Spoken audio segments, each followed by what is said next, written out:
Hi, I'm the Domestic Feminist. I'm a working married mother of 3, and I'd like to talk about the everyday challenges women face on the home front from a feminist perspective. Today I want to talk about how Maxims can be a useful tool in our homes. How can this help women? For starters, women face epistemic and testimonial injustice, and Soraya Chimley argues that this starts in the home.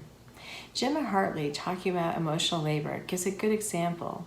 She describes noticing how she has to cajole and congratulate her sons and husband when they do routine chores, while her daughter quietly does them with no similar expectation.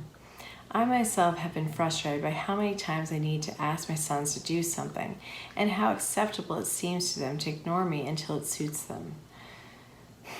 Unbeknownst to us, we are unintentionally repeating gendered expectations to our children while also having our own authority weakened. A way around this is to create a system of values in your home that does a lot of the heavy lifting for you by way of maxims. A maxim is a pithy expression. The concise nature of certain maxims can be used to quickly convey and reinforce household habits, becoming the culture of your home. A typical and frustrating exchange between mother and child, or even between a woman and her partner, often is, "Good morning. Don't forget to make your bed." "Sweetie, it's time to make your bed." "Have you made your bed yet?" "Good." "Honey, your bed isn't made. You said you did it. Do it now." "How many times do I have to tell you? Make your bed now." Understandably, it goes from politeness and pleasantness to exasperation and frustration as the woman repeats herself again and again before she is heard. How can we change this? Instead of using polite requests and reminders, which are socially acceptable for women but also easily ignored, try the strategic use of maxims. Once a maxim is introduced in your home, you can repeat it whenever it is relevant, sidestepping any previous frustrating dynamics with family members.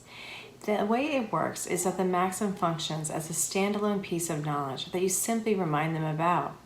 Chimley recommends talking in ways that claim knowledge and knowing without explaining. Strategic maxims are a way of doing this. How it works. Identify a habit or behavior you want to establish or reinforce. Find a maxim that can be referenced whenever the habit needs reinforcing. Create placards of the maxims to be hung in a highly visible spot in the house. Introduce it over dinner or a family meeting. Refer to the maxim whenever you want to reinforce a habit or behavior. How this is different than simply telling them to do what you expect. Like the make your bed example, we often have to repeatedly ask for something to be done, which has several consequences.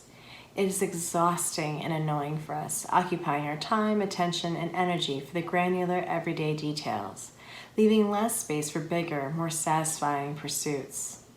We are seen as nags, which is infuriating. If only we were listened to the first time, or even after the second time, it would not be annoying to people. And you know what? Who cares if it's annoying to them? Let that be the natural consequence of not listening to us. Only that we can afford to not care, because being called nags is a sign of testimonial injustice. Which means that every time we repeatedly ask or tell someone in our household to do something, we are weakening our voice. Gertrude Stein once said, "There is no such thing as repetition, only insistence." Isn't that interesting? The quote helps us see the power of repetition rather than as a mindless drone of little consequence. From propaganda and advertising to Stanley Milgram's experiments on obedience to authority, repetition can be quietly powerful. So if that is the case, why isn't that true of women having to repeat themselves? It seems to have something to do with the manner in which women often repeat their words.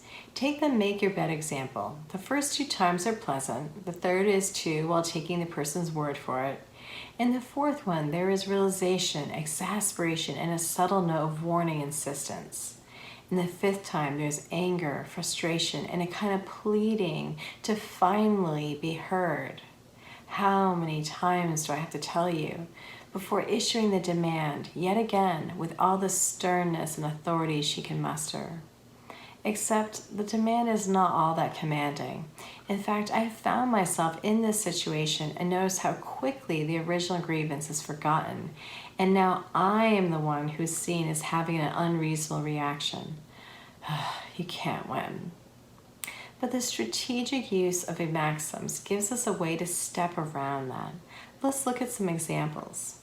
The habit behavior I want to instill in my children and husband, to automatically put something away when they are done with it, and overall maintain a clean and orderly house.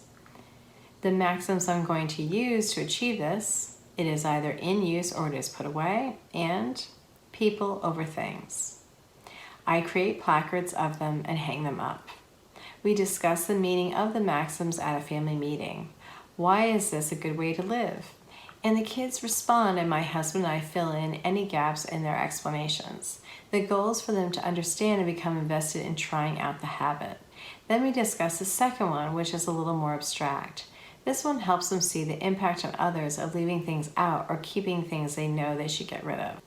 This one acts like a core value of the family. If we value people over things, then that means we never let our things bother or hinder anyone else. Then we explain that these are principles that we are going to practice and get good at as a family going forward. As we go about our days, we keep seeing the Maxim placards. When I reference them, it is a reminder of something they already know, a value we have all agreed to. When they hear the reminder, they quickly take care of the situation with little argument. Why this works. The difference between this and the make your bed example is that this strategy is based off of something we all agreed upon. Once it is represented in a Maxim and posted in the house, it takes on this other presence as a kind of authority. In a way, it no longer feels like you're telling them to do something. You're just reminding them of the higher goal of your whole family. It also saves your breath a lot by the Maxim speaking silently in its visual presence in the house. I was surprised to hear how helpful this was to even my husband, and delighted to hear how many times he reinforced it. Here are some other Maxims to try. Leave it nicer than how you found it. One hand washes the other. Many hands make light work. Pace. Positive attitude changes everything. What are some Maxims you know? Leave them in the comments below. If this was helpful to you, please give this video a thumbs up and consider subscribing. Below in the show notes are resources that may be helpful, including some of the journalist Soraya Chimley's work. Have a great day.